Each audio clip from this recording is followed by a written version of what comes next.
Assalamualaikum warahmatullahi wabarakatuh. Saya Habibullah Hukendra Saputra dengan NIM 230181139. Di sini saya akan mempresentasikan hasil materi yang telah saya buat, yang telah saya rangkum, yaitu mengenai ransomware. Langsung saja, yang pertama adalah untuk terminologinya. Ransomware merupakan salah satu jenis malware yang dirancang untuk melakukan pemerasan digital terhadap korbannya. Istilah ransomware berasal dari kata ransom, yang berarti tebusan, dan software yang merujuk pada perangkat lunak.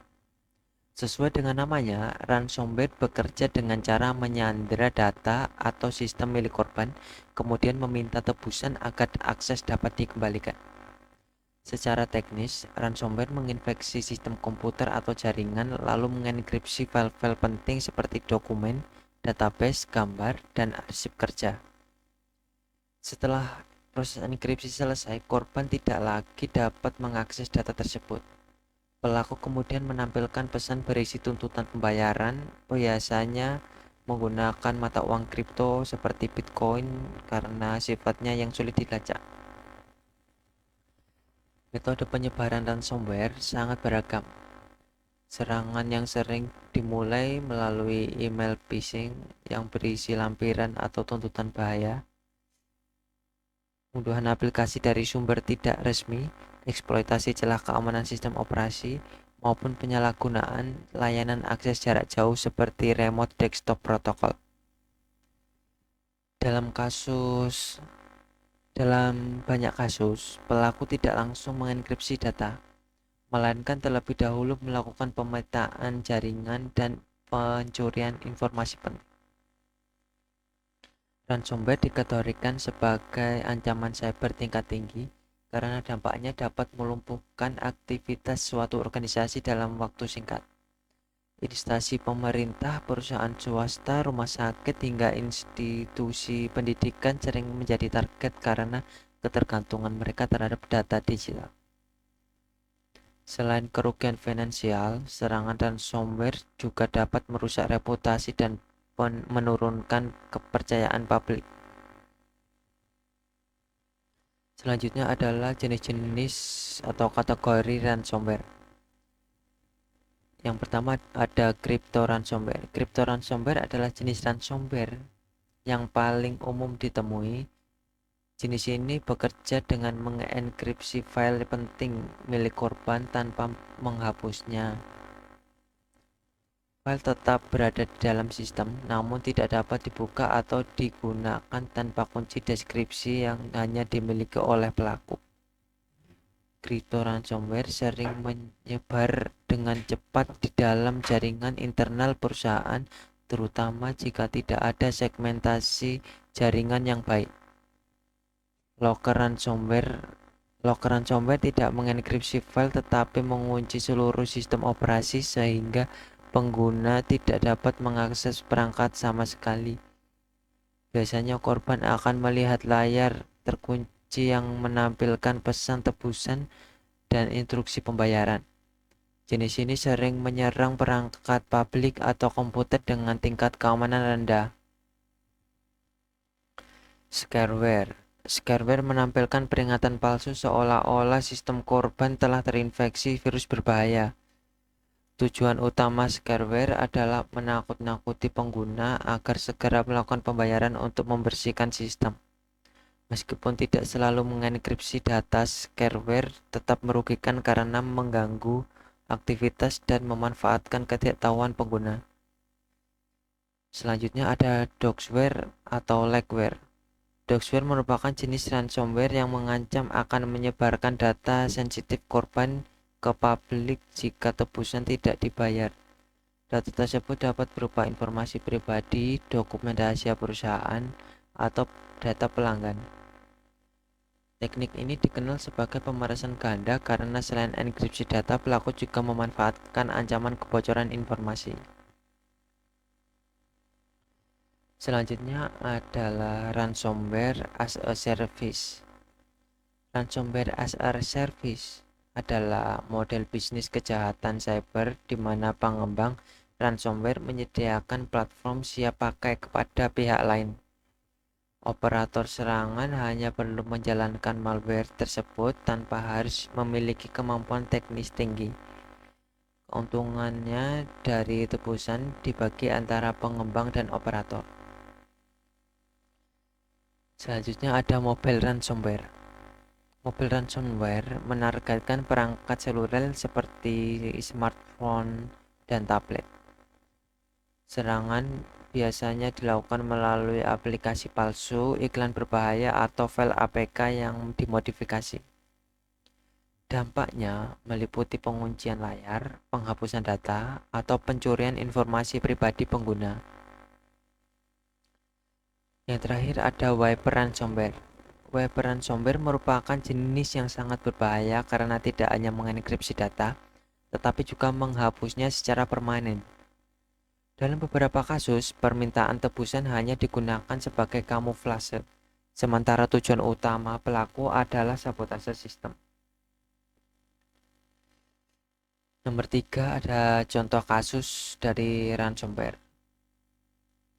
Salah satu kasus ransomware paling terkenal adalah WannaCry pada tahun 2017. Serangan ini memanfaatkan celah keamanan pada protokol SMB-F1.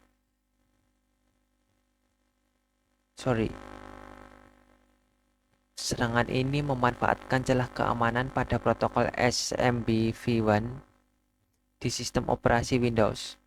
Dalam waktu singkat, WannaCry menginfeksi ratusan ribu komputer di berbagai negara dan melumpuhkan layanan paling penting seperti rumah sakit dan transportasi.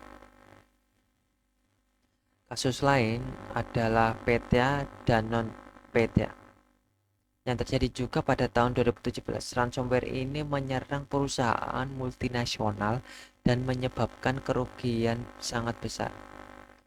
Banyak analis keamanan menyimpulkan bahwa NotPetya lebih menyerupai wiper karena data korban tidak dapat dipulihkan meskipun tebusan dibayar. Lalu selanjutnya ada Loki.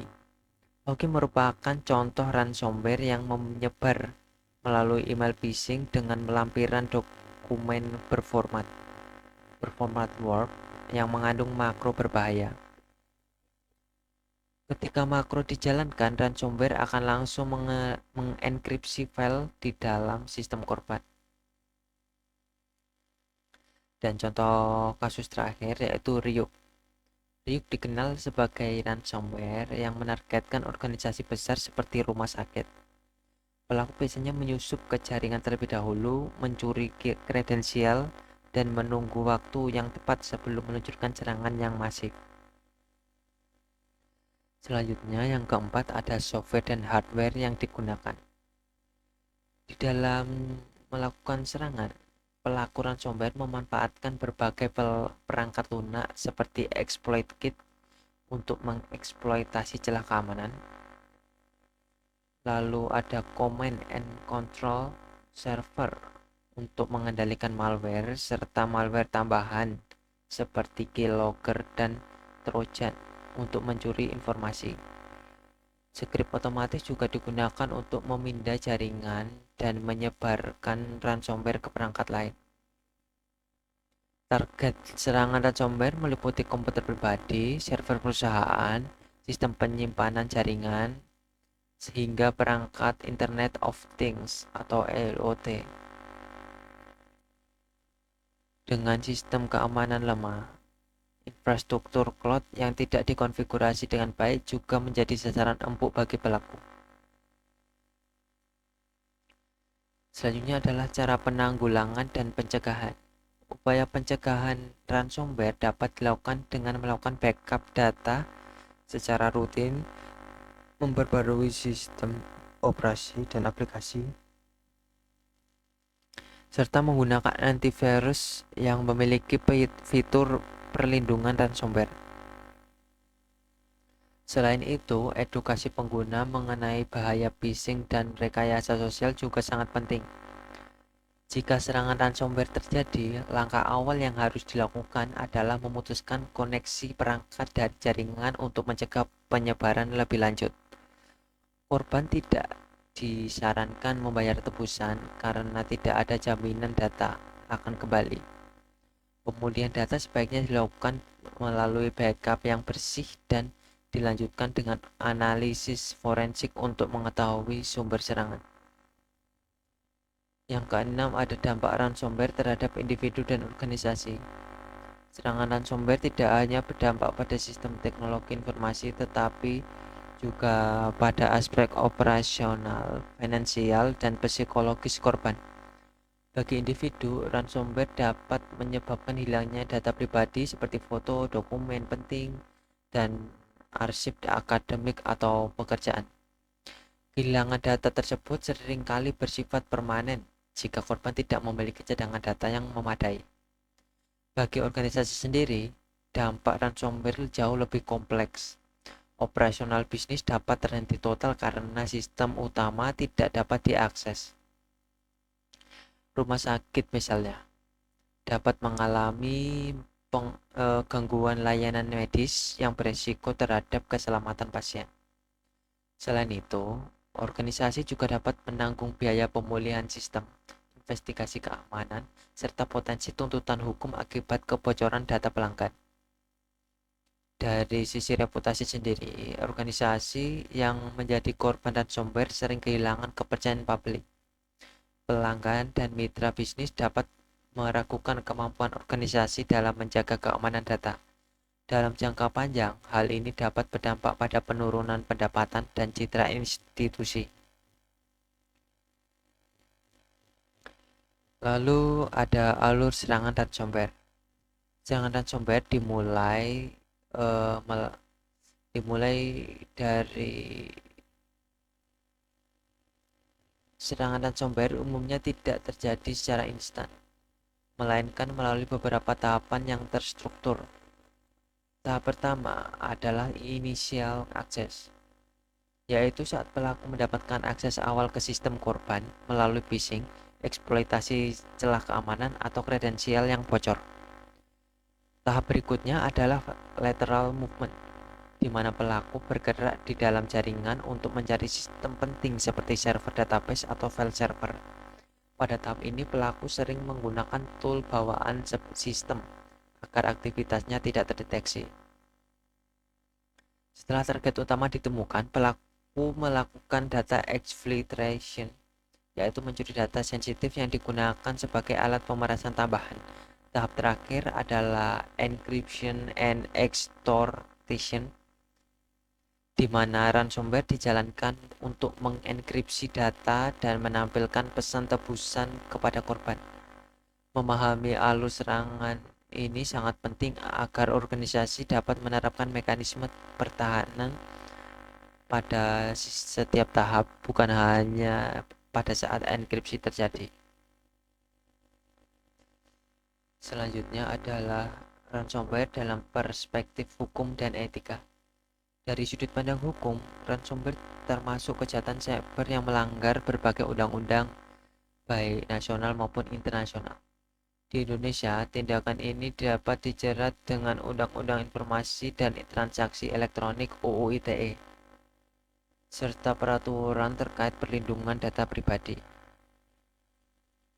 Secara etika, ransomware jelas melanggar prinsip tanggung jawab dan keadilan dalam pemanfaatan teknologi. Teknologi informasi seharusnya itu digunakan untuk meningkatkan kualitas hidup manusia, bukan sebagai alat pemerasan dan perusakan. Pembayaran tebusan juga menimbulkan dilema etis karena secara tidak langsung mendukung ekosistem kejahatan cyber. Oleh karena itu, kesadaran hukum dan etika dalam penggunaan teknologi perlu ditanamkan sejak dini, terutama bagi mahasiswa dan calon praktisi IT. Selanjutnya adalah faktor penyebab maraknya serangan ransomware. Meningkatnya kasus ransomware tidak terjadi secara kebetulan, melainkan dipengaruhi oleh berbagai faktor teknologi dan perilaku pengguna. Salah satu faktor utama adalah meningkatnya ketergantungan manusia terhadap sistem digital dalam hampir seluruh aspek kehidupan, mulai dari pendidikan, kesehatan, hingga sektor pemerintahan. Ketergantungan ini membuat data pribadi aset yang sangat berharga dan sekaligus rentan untuk diserang. Selain itu juga, masih banyak organisasi dan individu yang belum menerapkan standar keamanan cyber secara optimal. Penggunaan sistem operasi dan perangkat lunak yang tidak diperbarui, kata sandi yang lemah, serta minimnya kesadaran terhadap ancaman phishing menjadi celah yang sering dimanfaatkan oleh pelaku ransomware. Di sisi lain, perkembangan teknologi enkripsi yang semakin kuat juga justru dimanfaatkan oleh penyerang untuk mengunci data korban secara efektif. Faktor ekonomi juga turut berperan. Model bisnis ransomware as a service membuat kejahatan ini semakin mudah diakses oleh pelaku dengan kemampuan teknis rendah. Dengan modal relatif kecil, pelaku sudah dapat melancarkan serangan berskala besar dan memperoleh keuntungan finansial yang signifikan.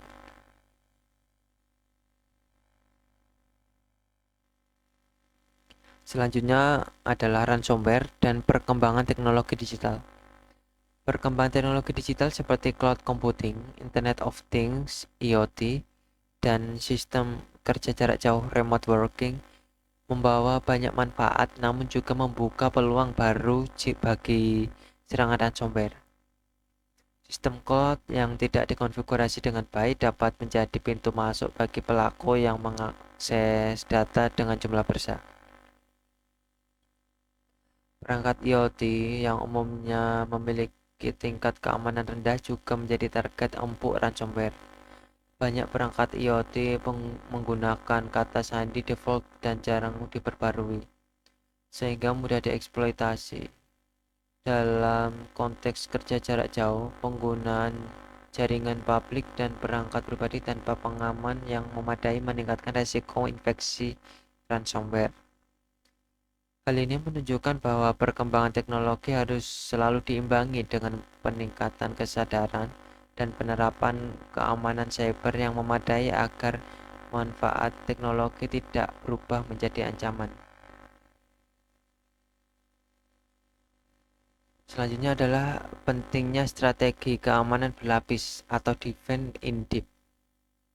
Untuk menghadapi ancaman ransomware, pendekatan keamanan berlapis atau defense in deep menjadi sangat penting. Strategi ini menekankan bahwa tidak ada satu solusi tunggal yang mampu melindungi sistem yang secara sempurna. Sebaliknya, pelindungan harus diterapkan pada berbagai lapisan, mulai dari perangkat keras, perangkat lunak, jaringan, hingga pengguna. Contoh penerapan keamanan berlapis meliputi penggunaan firewall, antivirus, sistem deteksi intrusi, kebijakan kata sandi yang kuat, serta backup data secara rutin. Jika satu lapisan pertahanan berhasil ditembus, lapisan lainnya masih dapat menahan atau meminimalkan dampak serangan. Pendekatan ini membantu organisasi untuk lebih siap menghadapi serangan ransomware yang semakin kompleks dan sulit diprediksi. Lalu selanjutnya adalah relevansi pembahasan ransomware bagi mahasiswa informatika. Bagi mahasiswa informatika, pemahaman tentang ransomware sangat relevan karena berkaitan langsung dengan dunia kerja di bidang teknologi informasi. Mahasiswa tidak hanya dituntut untuk mampu mengembangkan sistem, tetapi juga memahami resiko dan ancaman yang menyertai penggunaan teknologi tersebut. Dengan mempelajari ransomware, mahasiswa dapat memahami pentingnya keamanan dalam perancangan sistem sejak tahap awal. Hal ini mencakup penerapan prinsip secure coding, manajemen akses, serta pengelolaan data yang aman. Pengetahuan ini menjadi bekal penting bagi mahasiswa untuk menjadi profesional IT yang bertanggung jawab. Dan yang terakhir adalah kesimpulan dari materi ini, yang intinya adalah ransomware merupakan salah satu ancaman cyber paling berbahaya di era digital saat ini. Serangan ini tidak hanya berdampak pada kerugian finansial tetapi juga mengganggu operasional, merusak reputasi, dan mengancam keamanan data. Melalui pemahaman mengenai pengertian, jenis, contoh kasus, alur serangan, serta upaya pencegahan dan penanggulangan, diharapkan pengguna dan organisasi dapat lebih siap menghadapi ancaman ransomware. Pencegahan yang baik didukung oleh kesadaran dan kedisiplinan dalam keamanan digital merupakan kunci utama dalam meminimalkan risiko serangan ransomware.